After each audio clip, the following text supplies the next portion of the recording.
I'm a never again Trumper because I want to win. Yeah. We're going to lose with him. Look, the evidence is pretty clear. Yeah. We lost the House in 18 because of Trump. We lost the presidency, obviously, in 20 because of Trump. We lost the Senate in 20 because of Trump. Then there are, by my count, 5 Senate seats this cycle. In 22, we lost because of Trump.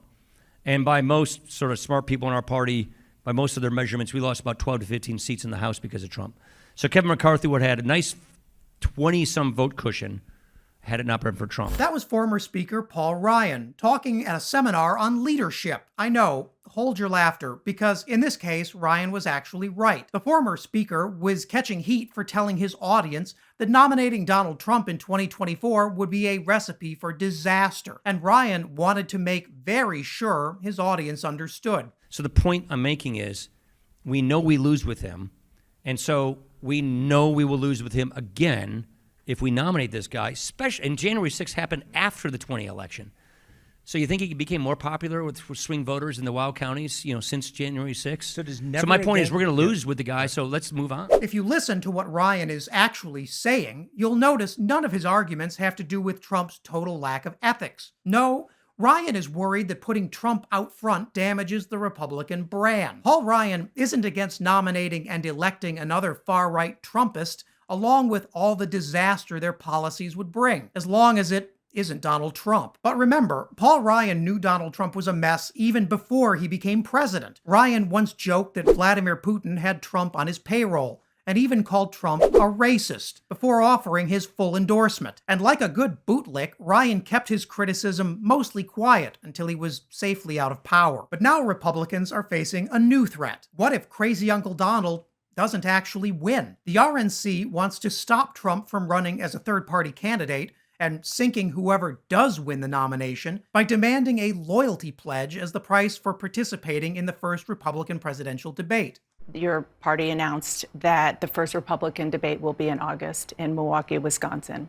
Will candidates be required to sign a pledge saying that they will support whomever becomes the nominee in order to get on that debate stage? We haven't put the criteria out, but I expect a pledge will be part of it. It was part of 2016. I think it's kind of a no-brainer, right? If you're going to be on the Republican National Committee debate stage asking voters to support you, you should say, I'm going to support the voters and who they choose as the nominee. Has Ronna McDaniel met Donald Trump? Actually, you know what? Never mind. This is a great idea and Republicans should do it, because history has shown that Donald Trump will never wiggle out of a contract he signs, and you can definitely trust that guy to keep his word. These people are morons. So what's in store for a GOP now facing a resurgent Donald Trump? Well, headaches for one. Take this gem from just a week ago, where a very stable, very not slurring Trump tries and fails to walk back his previous support for Russian President Vladimir Putin. You know, these idiots back there would say, he's very close to Putin.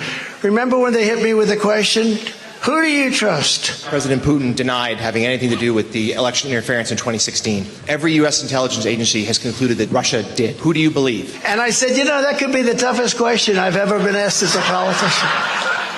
They wanted me, and then when I really didn't give them a very good answer in terms of exactness, I will tell you that President Putin was extremely strong and powerful in his denial today. But wait, there's so much more. Because Donald wasn't done. After calling the media idiots for implying he ever ran interference for the Russians, Trump really started to lose his temper. And remember, this is the guy a majority of Republicans want to lead the country. Your intelligence people, Comey, McCabe, Strzok. Turned out I was right. I was right about that too. These people, what they have done to our country with the fake Russia scam.